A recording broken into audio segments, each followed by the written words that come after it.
Audiobook número 1, canal Mundo FIV, leitura e narração, Luiz Fernando Pina de Carvalho. Tratado de Obstetrícia Febrasgo, capítulo 89, Fisiologia do Nascimento, Fases Clínicas do Parto, do autor Ricardo Maia Samwise. O trabalho de parto é caracterizado pela presença de contrações uterinas sequenciais capazes de gerar mudanças plásticas no colo uterino e a descida da apresentação fetal. Em alguns fetos com algum grau de má adaptação intrauterina e com baixa reserva de oxigênio, considera-se um momento crítico. Reconhecer o início do trabalho de parto é um desafio. A definição do trabalho de parto baseia-se no início das contrações uterinas, apagamento do colo uterino como consequente dilatação cervical e expulsão fetal. Alguns dias antes do início do trabalho de parto, ocorre um aumento gradativo das contrações uterinas, dando início à insinuação da apresentação fetal, esvaecimento e dilatação progressiva do colo e distensão do segmento inferior para preparar o útero para o trabalho de parto. A fase preparatória, denominada pré-parto, precede esses eventos em alguns dias ou semanas.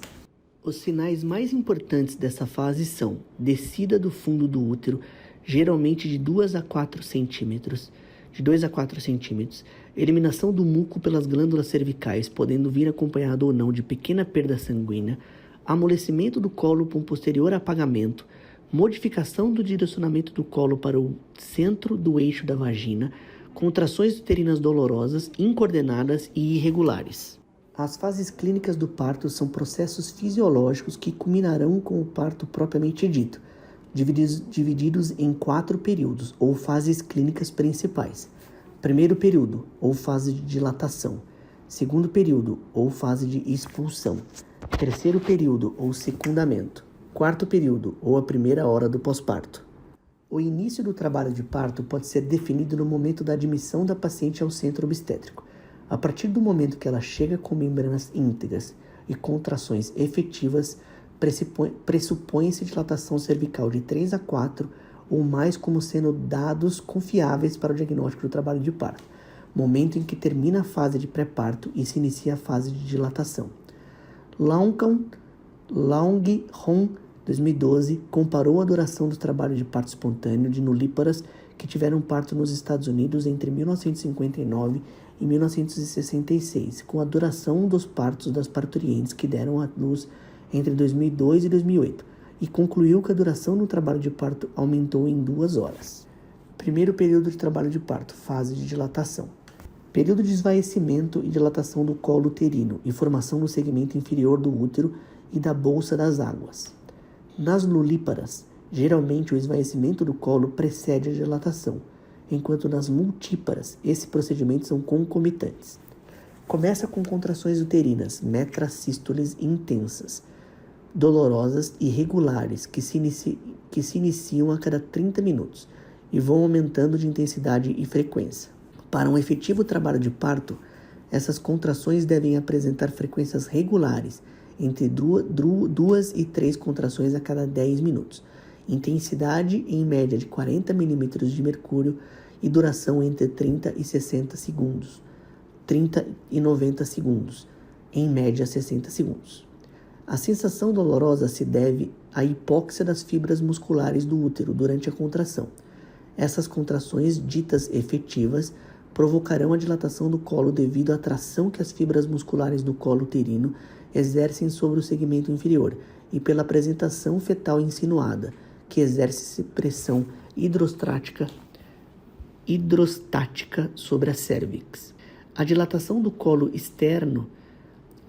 do orifício externo do colo tem por finalidade ampliar o canal e completar a continuidade entre o útero e a vagina. Sendo assim, se formará um espaço entre o útero e a vagina, na qual será coletado o líquido amniótico, bolsa das águas, que auxiliará nas contrações uterinas no descolamento do istmo. A pressão exercida pela apresentação fetal e pela bolsa das águas forma o segundo fator responsável pela dilatação nas proporções baixas do útero. Friedman, em 1954, descreveu uma abordagem científica que caracterizou um padrão sigmoide para o trabalho de parto, ao elaborar um gráfico de dilatação cervical em relação ao tempo. Com base nas observações gráficas, elaborou um conceito de 3 divisões funcionais do trabalho de parto. Na primeira divisão, divisão preparatória ou de aceleração, mesmo que haja dilatação mínima, já se iniciam alterações plásticas do colo. A analgesia do parto pode interromper essa divisão no trabalho de parto. A divisão da aceleração máxima ou dilatação, período de dilatação rápida, quando a dilatação vai de 3 a 9 centímetros, não é afetada pela analgesia do parto. Por fim, a divisão pélvica ou de desaceleração precede a dilatação completa. O padrão de dilatação cervical durante as divisões de aceleração e da dilatação é representado por uma curva sigmoide dividida em 2 fases: fase latente, que corresponde à divisão da preparação, e a fase ativa, que corresponde à dilatação, sendo esta composta, segundo Friedman, em fase de aceleração e fase máxima ou fase de desaceleração.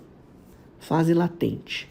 Friedman, 1972, definiu essa fase como um momento em que a parturiente percebe as contrações uterinas regulares, pouco dolorosas, normalmente é o período até a dilatação 3 a 5 centímetros, definido como limite da dilatação da fase latente e o início da fase ativa. A dilatação nesta fase é em média de 0,35 centímetros por hora, com duração variável de difícil delimitação. A fase latente é considerada prolongada quando se estende por mais de 20 horas nas nulíparas e mais de 14 horas nas multíparas. Fase ativa. A fase ativa, fase caracterizada por contrações dolorosas com aumento gradual de frequência e intensidade, levando a rápida dilatação do colo. As taxas de dilatação cervical, segundo Friedman, 1972, variam entre 1,2 a 6,8 centímetros por hora. Gráfico do Friedman, figura 89.2. 3 divisões funcionais do trabalho de parto. Gráfico 89.3. A curva sigmoide da dilatação é formada pela fase latente, que corresponde à divisão da preparação da fase ativa, que corresponde à dilatação.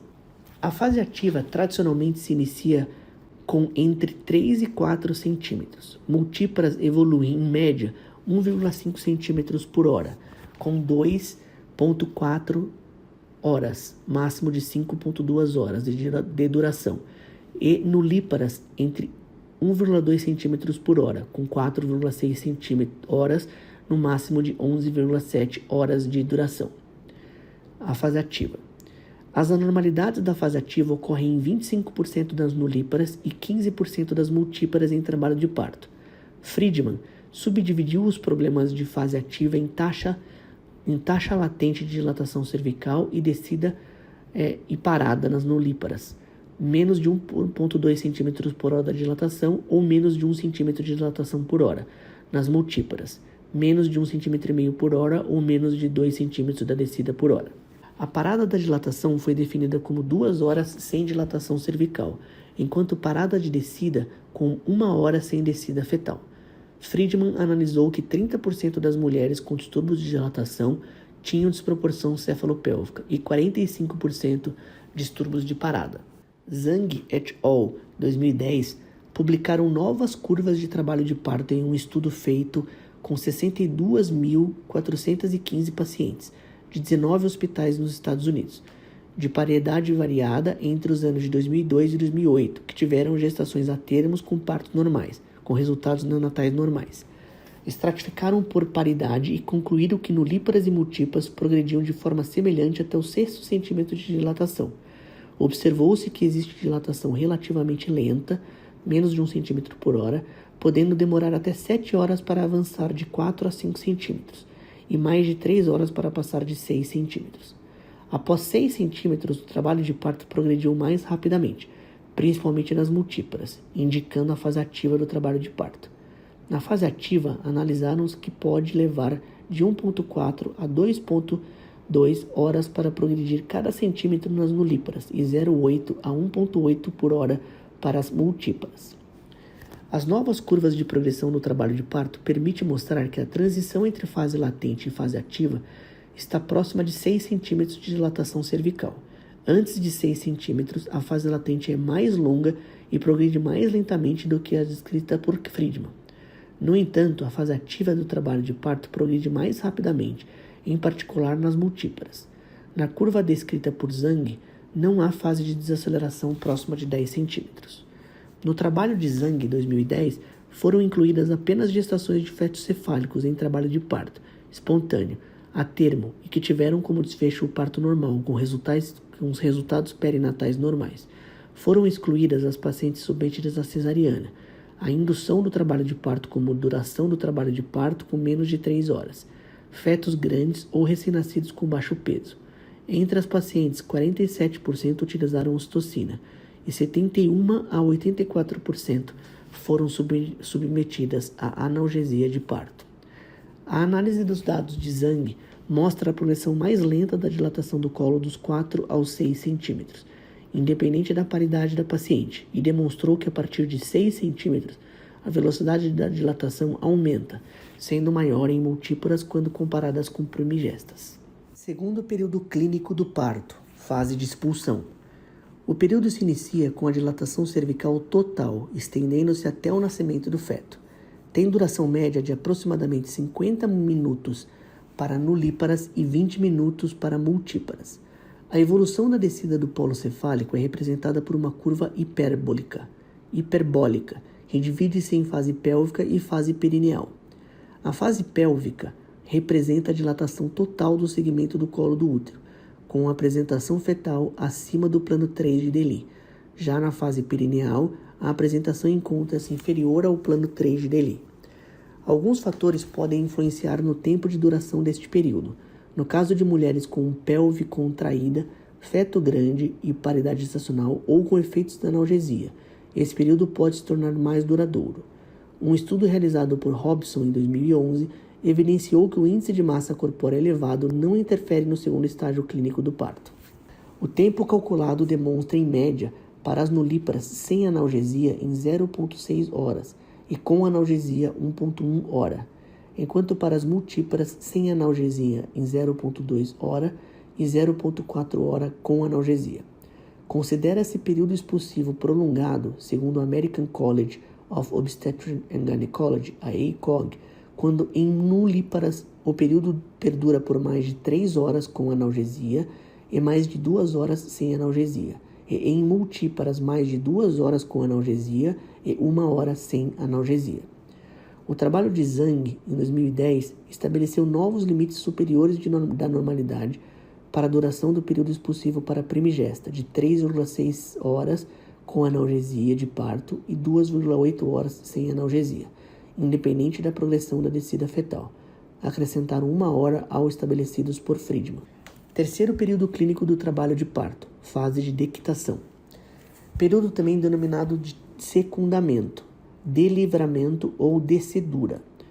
Corresponde ao período de nascimento do feto até a expulsão da placenta e as suas membranas. A descida da placenta provoca contrações uterinas pouco dolorosas e, novamente, sensação de puxos maternos à medida que a placenta vai se aproximando do canal vaginal. O fundo uterino passa a se localizar abaixo do nível da cicatriz umbilical e, com essa diminuição, diminuirá a área de implantação da placenta e forçará que ela seja expulsa do útero, o que é facilitado pela estrutura frouxa da descida esponjosa. À medida que essa separação acontece, forma-se um hematoma entre a placenta com a descida separada e a decídua que permite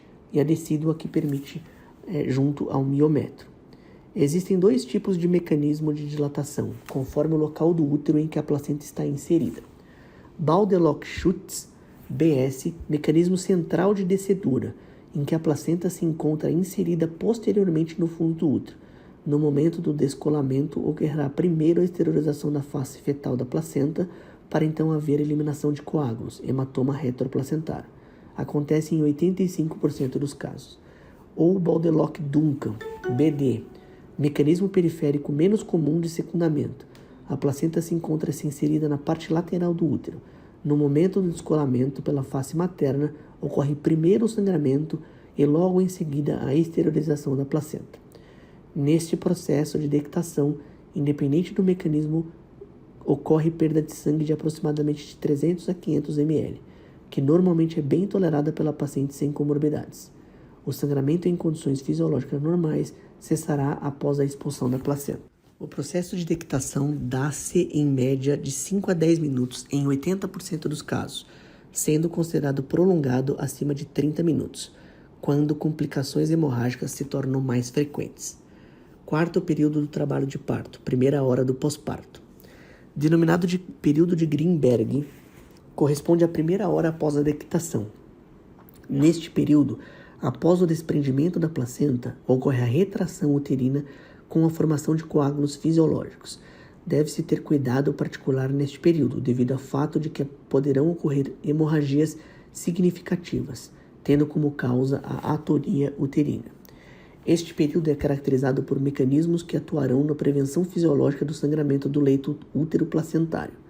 O primeiro mecanismo é a contração do útero, pós-dectação, provocando obliteração dos vasos miometriais pela contração muscular, o miotamponamento, descrito por Pinar e denominado de ligaduras vivas de Pinar, provocando um tamponamento devido à formação de trombos intravasculares que obliteram os vasos útero-placentários e de coágulos que preenchem a cavidade uterina, fase conhecida como segunda fase de proteção contra hemorragias, o trombotamponamento.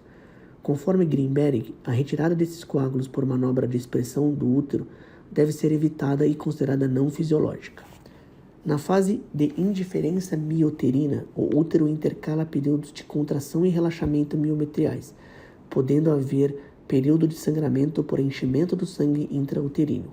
Alguns fatores podem prolongar essa fase de indiferença mioterina e comprometer a hemostasia uterina, como trabalho de parto prolongado ou excessivamente rápido, gestações múltiplas, fetos macrossômicos ou polidrâminos por hiperdistensão uterina. Após 1 hora do parto, o útero evoluirá com fase de contração uterina fixa, por adquirir maior tônus, mantendo a hemostasia. Bibliografia.